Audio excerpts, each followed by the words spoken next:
안녕하십니까, 문털란TV입니다. 문재인의 대학 후배 이송윤도 머지않아 법무연수원으로 보내질 것 같습니다. 헌정사상 초유의 피고인 서울고검장의 재판이 오는 23일 시작됩니다. 불법 출금 사건 수사 중단 외압 혐의를 받고 있는 이송윤 재판이 열리면 그의 유죄 선고는 피하기 어려운 상황입니다. 당시 안양지청 수사팀 전원이 이송윤의 수사 중단 외압이 있었다고 진술하고 있기 때문입니다. 이송윤은 당시 문무일 검찰총장에게 사전에 보고하고 협의했다고 주장해 왔는데, 이송윤은 보고할 당시 안양지청 수사팀이 올린 핵심적인 내용은 보고에서 누락한 것으로 드러났습니다.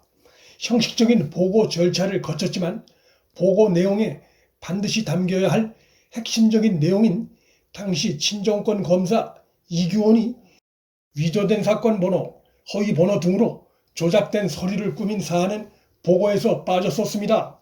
김학의 전 차관이 지난 6월 뇌물 혐의의 신빙성이 의심된다며 고법으로 사건이 되돌려 보내진 이후 보석으로 석방된 것도 이송윤에게 불리한 여건입니다. 이송윤에 대한 유죄 선고는 이송윤 한 개인에게만 그치지 않고 문재인에게도 직격탄이 가해질 전망입니다. 이송윤은 검찰 역사상 짧은 시간에 가장 화려한 검찰 핵심 보직을 두루 섭렵했는데, 검찰 내 요직 빅4 중에 대검찰청 반부패 강력부장, 법무부 검찰국장, 그리고 서울중앙지검장을 거쳤습니다. 이송윤이 문재인의 대학 후배고 참여정부 청와대에서 함께 근무한 적이 있다는 것 외엔 그가 그러한 화려한 검찰 이력을 확보할 수 있는 다른 합리적인 이유는 없습니다. 그러나 이송윤이 대학 선배를 잘 둔댔다는 운은 여기까지입니다. 문재인이 그를 검찰총장으로까지 밀려고 했지만 검찰 인사추천위에서 꼴찌로 탈락하는 바람에 문재인도 포기할 수밖에 없었습니다. 검찰수사심의위에서 기소 결론이 나 재판에 넘겨졌음에도 오히려 서울고검장으로 영전한 것은 문재인이 대학 후배인 이송윤을 돌봐준 덕이라 할 것입니다. 그러나 그의 이 서울고검장 자리도 오래가지 못할 전망입니다. 23일 1심 재판이 시작되고 직권남용 업무방해 혐의 유죄 선고가 나오면 그 역시 현업에서 배제될 전망이고, 그 경우 법무연수원으로 발령될 가능성이 높아졌습니다. 공교롭게도 이송윤의 최측근이었던 정진웅이 한동훈 검사장에 대한 폭행이 1심에서 유죄 선고가 나자 정권이 더 이상 쏟아지는 여론을 버티지 못하고 정진웅을 법무연수원으로 발령낸 전례가 있기 때문입니다. 1심에서 유죄 선고가 나면 이송윤의 법무연수원 행은 빼도 박도 못할 전망입니다. 현 정권이 보복성으로 좌천시킨 한동훈이 거쳐간 자리를 정진웅과 이송윤이 나란히 뒤를 잇는 아이러니한 상황이 그려지고 있습니다. 이송윤은 재판이 시작되기 전 스스로 자신의 거취를 정했어야 옳습니다. 그것이 범죄 수사 전담 기관인 검찰 조직의 신뢰를 위하는 길입니다.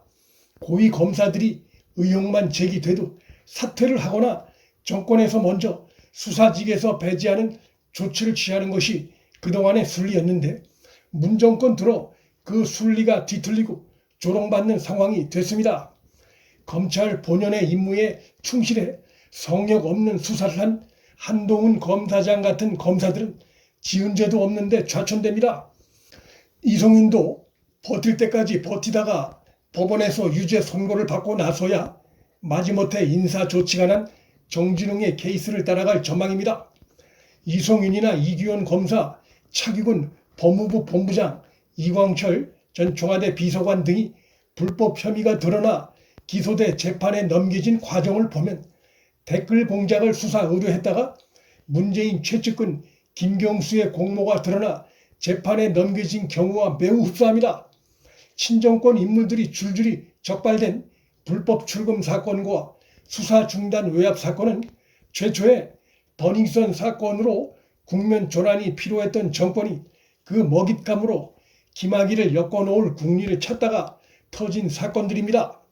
김학의 출국 저지에 성공한 정권이 김학의가 출금 조치가 되지 않았다는 정보를 사전에 제공받았다는 의혹을 이유로 검찰에 수사를 의뢰했다가 수사의 불똥이 현 정권의 불법을 겨냥하게 된 경험이라 당시 안양지청 수사팀은 정권의 의혹 제기로 시작된 김학의 수사를 진행하면서 정작 혐의는 출국을 시도했던 김학의에게 있는 것이 아니라 그의 출국을 서류 조작까지 하며 불법적으로 막은 친정권 검사팀에 있다는 사실을 발견했습니다.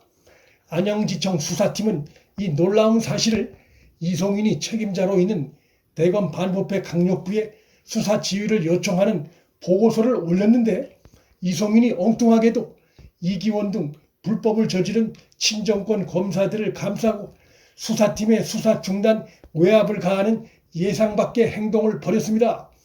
이송인과 이기원이 정권과 한편이었던 것이 드러난 것이지만 지청 수사팀으로선 파워에 밀려 사건 수사를 덮을 수밖에 없었습니다.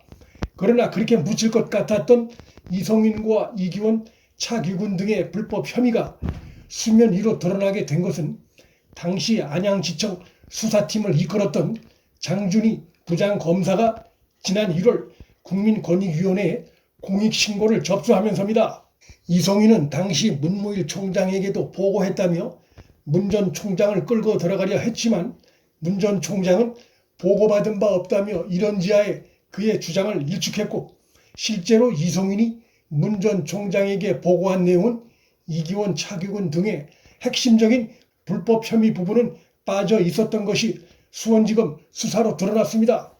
이송인은 검사로서 기본 사명감마저 있고 자신을 고속 출세시켜준 문재인의 카무패, 영혼을 파는 방탄지검장 역할을 하다가 개망신을 당하게 됐습니다. 문정권 검찰의 상징이었던 이송인의 추락은 문재인의 추락이라 해도 과언이 아닙니다.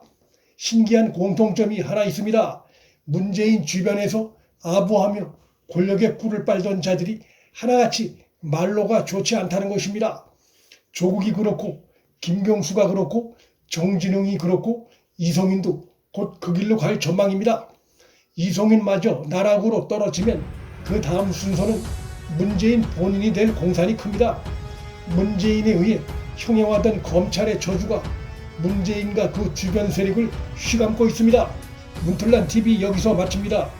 구독과 좋아요, 알림 설정은 방송 제작에 큰 힘이 됩니다. 시청해 주셔서 감사합니다.